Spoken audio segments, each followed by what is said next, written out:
My father told me I was going to end up in federal prison. He said it standing in the doorway of our basement in Chicago, looking at my dual monitors like they were a crime scene. I was 17, a kid who spoke Python better than I spoke to human beings, trying to explain that I hadn't hacked his clients. I had simply found the backdoor someone else had left wide open. 10 years later, my father was sitting across a live-edge walnut table in my conference room in Palo Alto, sweating through his custom-tailored Brooks Brothers suit. Beside him sat my older brother, Marcus, the golden boy, the vice president of sales. They were staring at an 80-inch monitor displaying a ticking countdown timer and a ransom demand for $14 million in Bitcoin. They had flown 2,000 miles to beg Aegis Cyber for a miracle. Aegis was the absolute apex predator of the cybersecurity world. We unraveled state-sponsored attacks. We negotiated with digital cartels. We locked down the networks of Fortune 500s. And as the founder and CEO of Aegis, I was the man holding the keys to their survival. The bitter punchline to this entire scenario: neither of them had realized yet that the man sitting across from them was the son they had thrown away. To understand the silence in that conference room, you have to understand Vance IT Solutions. My father built his managed service provider business in the late 90s. He provided IT support for law firms, regional hospitals, and accounting practices across the Midwest. He was a salesman first, a tech guy second. He built his legacy on firm handshakes, golf course deals, and steak dinners. Marcus was cut from the exact same cloth. By the time my brother was 22, he was closing massive accounts, charming clients, and being groomed for the CEO chair. I was the opposite. I didn't care about golf. I cared about architecture. I cared about the invisible structures that held the modern world together, and more importantly, how easily they could be broken. I spent my teenage years in the basement, obsessively learning penetration testing, network mapping, and cryptography. The collision was inevitable. The summer before my senior year of high school, I ran a vulnerability scan on Vance IT's main client portal. I didn't do it maliciously. I did it because I was bored and curious. What I found terrified me. The architecture was a Swiss cheese of unpatched servers and deprecated protocols. Any amateur with a Kali Linux boot drive could have walked right in and taken the data of 40 different companies. I printed the logs and brought them to my father's home office. Marcus was there, drinking a scotch, celebrating a new hospital contract. I laid the papers on the desk and explained the vulnerability. I expected my father to be shocked. I expected him to ask me how to fix it. Instead, he went pale with rage. He didn't see a son trying to protect his company. He saw a liability. He saw a rogue kid who had unauthorized access to client data. Marcus immediately went on the offensive, telling my dad that my little hacking hobby was going to cost them their enterprise contracts if word got out. "You're not a builder, Caleb," my father had yelled, shoving the papers back at me. "You just like tearing things down. You're a liability to this family and to this firm." 2 days later, my bags were packed. My father told me I needed to figure my own life out, far away from his network. He handed Marcus the keys to a new BMW as a promotion bonus. On the exact same day, he handed me a bus ticket and $500. I didn't end up in prison, and I didn't end up on the street. I ended up in my Uncle Dave's garage. Dave was my father's older brother, a blue-collar commercial electrician who drove a beat-up Ford and drank cheap beer. My father always looked down on him because Dave worked with his hands. But Dave understood something my father didn't: how things connect. Dave let me set up a cot next to his tool benches. More importantly, he didn't look at my monitors with fear. When I explained what I was doing, he just nodded. "Your dad sells the locks, kid," Dave told me one night, sliding a plate of takeout across a workbench. "But you're the one who actually knows how the tumblers work. Don't let him make you feel like a criminal for understanding the mechanism. Just build a better lock." Dave took out a second mortgage on his small house to buy me my first commercial-grade server rack. He paid for my AWS instances. He funded the certification exams that got me my first legitimate consulting gigs. He never asked for equity, and he never asked for a thank you. He just gave me the runway to take off. I spent the next decade working with a brutal, silent obsession. I dropped my last name professionally, going only by CV in the early forums, and later incorporating under Caleb Vaughn. I built Aegis Cyber from a one-man consultancy into a machine. We didn't just react to threats, we hunted them. By 26, I had 100 employees. By 29, I was fielding acquisition offers from defense contractors.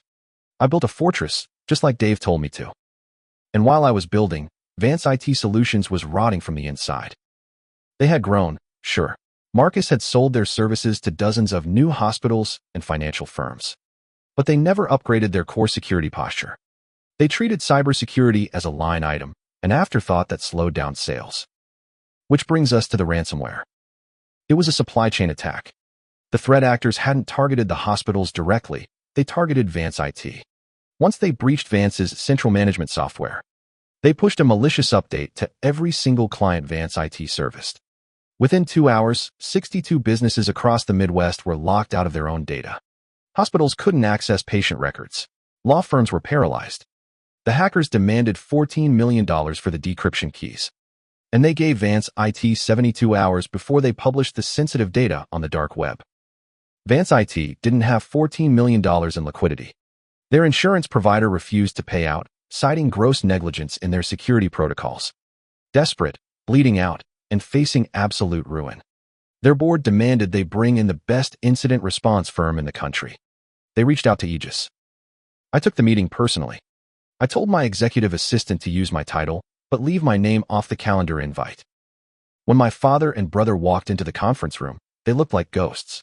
The swagger was entirely gone. Marcus's hands were visibly shaking as he opened his laptop.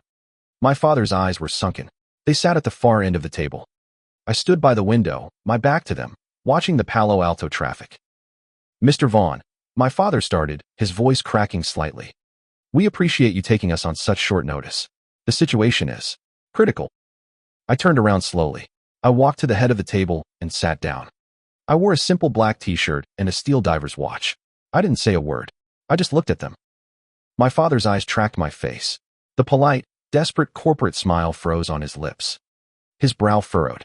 I could practically see the gears grinding in his head, trying to contextualize the features of the teenager he had kicked out with the CEO of a multi-billion-dollar security firm. Marcus figured it out first. He dropped his pen. It clattered loudly against the wood. Caleb, he whispered, the air leaving his lungs. Hello, Marcus, I said, my voice dead flat. Robert, I didn't call him Dad. I hadn't thought of him as a father in a very long time. My father gripped the edge of the table. Caleb? You run Aegis. I built Aegis, I corrected him. From a garage, while you were handing Marcus the keys to the kingdom. I tapped the glass screen of my tablet, bringing up the network logs they had sent over the night before. Let's skip the family reunion. You have 38 hours left on the ransom timer. I read the forensic report. I pushed the tablet across the table. It slid perfectly, stopping inches from my father's hands. The entry point, I said, leaning forward, was a legacy RDP port on your central administration server, a port that was left exposed to the public internet because your sales team complained that multi-factor authentication was too annoying to use when logging in from the golf course. I paused, letting the silence suffocate them. The exact same port vulnerability I showed you 10 years ago in your home office. My father looked down at the logs. His face flushed, then drained of all color. He was looking at his own destruction, authored by his own arrogance. You didn't patch it, I said softly. You threw me out of the house for pointing it out, and you never actually fixed it. Marcus tried to salvage his pride, leaning forward defensively. Listen, Caleb. The threat landscape changed. Nobody could have predicted a coordinated cartel hit like this. We need your decryptors. We need you to negotiate the ransom down. We're family. I laughed. It wasn't a warm sound. Family. That's an interesting word. Marcus, you didn't use that word when you told the board I was a criminal. You didn't use it when you took the CEO track while I was eating ramen on a tool bench. What do you want, Caleb? My father asked. His voice was hollow. The fight was completely gone from him. He wasn't negotiating as a SO anymore. He was a broken man looking at the architect of his salvation. You want to watch us burn? You want to let the timer run out and watch Vance IT go bankrupt? You have the power. Do it. I looked at him, really looked at him. I had spent 10 years imagining this exact moment. I had fueled late nights and 80-hour work weeks with the fantasy of watching Robert Vance beg. But sitting there, looking at this terrified, aging man, I felt no triumph. I just felt tired. If I let Vance IT burn, I said evenly. 4 regional hospitals lose access to their oncology records. 3 pediatric clinics lose their patient histories. Thousands of innocent people suffer because you were too arrogant to secure your perimeter. I don't build things to watch them burn. Robert, that was your accusation, not my reality. I pulled a legal document from a folder next to me and slid it down the table. Aegis will contain the breach. We already have the decryption keys for this specific strain of lockbit. We reverse engineered it 3 months ago. We will deploy our incident response team. Isolate your network, decrypt the downstream clients, and patch the vulnerabilities. Marcus let out a breath he had been holding, reaching for the document. Thank you, Caleb. Seriously, we'll pay your enterprise rate, whatever it is. I'm not finished, I said. My voice dropped an octave, leaving absolutely no room for misunderstanding. We are not taking your money. Aegis is taking your security division. Every single one of your clients will be migrated to our back-end infrastructure. Vance IT will cease to have any operational control over cybersecurity. You will become a white-label reseller of Aegis architecture. Furthermore, Marcus is permanently barred from any technical oversight. You touch the sales, and that is it. If you violate these terms, we withdraw our software. And you can explain to your clients why their data is on the dark web.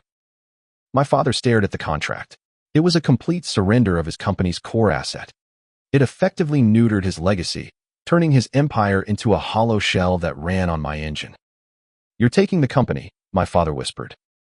I'm securing the network, I replied. Sign it or leave. He picked up the pen. His hand trembled so violently he could barely form the letters of his signature. When he finished, he didn't look up. Marcus sat frozen, staring at the table. I took the document back, signed my own name, and handed it to my assistant who had been standing silently by the door. My incident response team will have your clients back online in 4 hours, I said, standing up and buttoning my suit jacket. Have a safe flight back to Chicago. I didn't wait for them to speak. I walked out of the conference room and didn't look back. Later that evening, the California sun was setting, casting long golden shadows across the Pacific. I wasn't at a victory party. I wasn't drinking champagne. I was sitting on the patio of a modest house in San Jose, drinking a cheap beer. Uncle Dave was sitting in the lawn chair next to me, covered in grease from working on an old motorcycle engine. I had bought him the house 3 years ago, forcing him to retire, though he still spent all day tinkering in the massive garage I built for him. I told him about the meeting, about the ransom, the contract, and the look on my father's face. Dave took a sip of his beer, looking out at the horizon. He didn't gloat. He didn't cheer. He just nodded that same slow, steady nod he gave me when I was 17. You did the right thing, Caleb, he said quietly. You protected the people who couldn't protect themselves. You built the fortress. I looked down at my hands. The hands that wrote the code. The hands that built the empire. The hands that my father thought were only good for breaking things. Yeah, Dave, I said, clinking my bottle against his. We built it. Revenge is a loud, messy thing. It leaves collateral damage and regrets. But true success? Success is completely silent. It's the quiet realization that the people who said you were nothing are now relying on you for everything. And the greatest victory isn't destroying them. It's realizing that you don't need their approval anymore. Because you already have the respect of the only people who actually matter.